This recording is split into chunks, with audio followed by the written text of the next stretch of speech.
All right. Hello, everybody. Today, my name is James Cooper. I will be refuting the argument that euthanasia has positive effects for our society by Tyne Young. His first argument is that euthanasia helps those who are suffering from terminally ill diseases.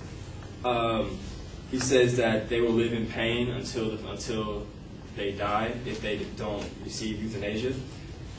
This isn't really true because people that are suffering from terminal illnesses are given painkillers and medication and things that makes their life easier, takes the pain away, dulls the pain, and kind of puts them to sleep so they don't feel all the effects of whatever illness that they're suffering from.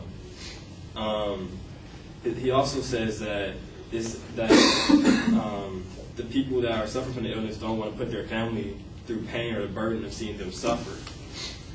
Most people that want to kill themselves mostly don't consider what their family members or anybody else has to say about the matter. They just know that they're in a bad situation. They want to get out of it as soon as any way they can. A study done by More for Depression, which is a case where people want to kill themselves. They say that most people that suffer from depression, they don't care what the outside world thinks. They're only worried about themselves and how they can get rid of the depression or the sadness that they're feeling inside. And most of the only way they can think of that is to kill themselves, which is in a sense the same thing as euthanasia.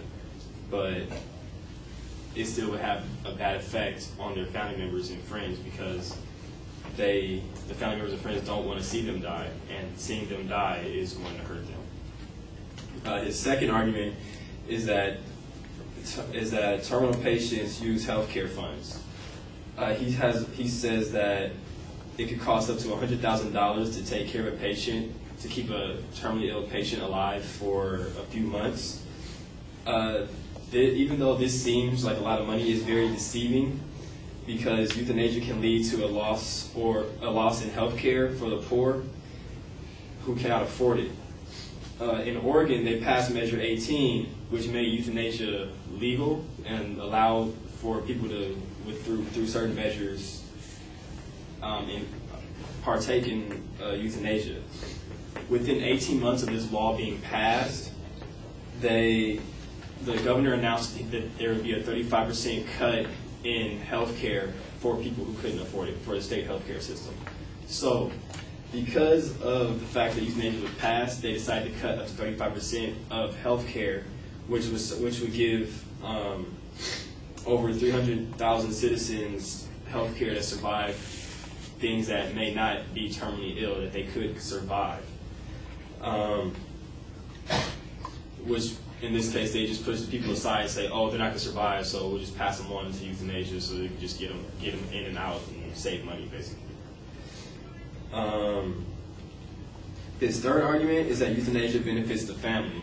This goes back to is stated in his first argument, so this argument really has no purpose because he already stated it in his first argument, so restating it in his third doesn't seem to really have any kind of effects on what he's talking about.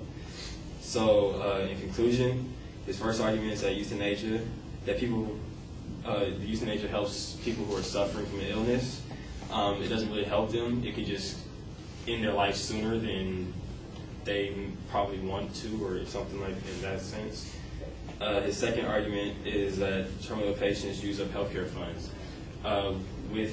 In Oregon, we see that when they created euthanasia, they cut back on their healthcare refunds, healthcare, because they felt they don't need it as much anymore. His third argument is that euthanasia benefits the family, and this goes back to what he stated earlier in his first argument. And that's pretty much why I believe that his argument doesn't stand up very well.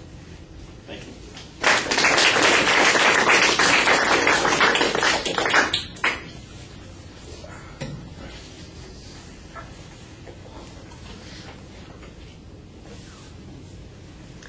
All right, you label the main claim, and then you dive right into responding to the points as they're developed. The signposting is okay as you get to each point. You've got a counterclaim on the first point on painkillers addressing the issue of pain and suffering, but there's no evidence on this particular point, and it's just an assertion on your part, so we don't really have much to contrast with the advocate's claim on that.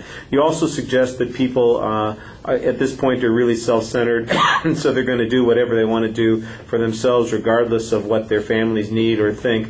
Well, in some ways I think this is a good counterclaim, but I'm not sure it addresses the issue that the advocate was talking about. Your transition to the second point was very clear. It sounds like you're making a counterclaim, though, that's based on a disadvantage. In other words, that if we reduce the need to take care of people who are terminally ill, in the long run it's going to lead to a cut in funds. And I can see the line of reasoning that you're using there. And you have an example from Oregon. The notion that the 35% cut is a result of the Oregon law, I think that's a big stretch. It's very speculative. If you had any additional evidence that connected those two things, I think that argument would be stronger. As it is, it's documented that there's a 35% cut, but the attribution of it to the Death with Dignity Act that they have up there, I think, is a little bit problematic. You did a reasonable job trying to explain that Claim 1 and 3 basically have the same outcome, so whatever response you had on the first point should be applicable here. I just think you need to develop some evidence more on your counterclaims, and you never really contrast what you're presenting to the advocate's claims as well as you could. Now, I thought, for example, on that first point, it got really confusing when you're talking about how people are self-centered, because, like I said, it applies in a couple of different ways, and you're looking at it in one way, some of which applies to the advocate's argument, but some of which is completely different, and I'm not sure how we're supposed to make that contrast on that point. You did a nice job talking to the audience, and you were clear and easy to follow for the most part, so organizationally everything is solid. All right, thank you.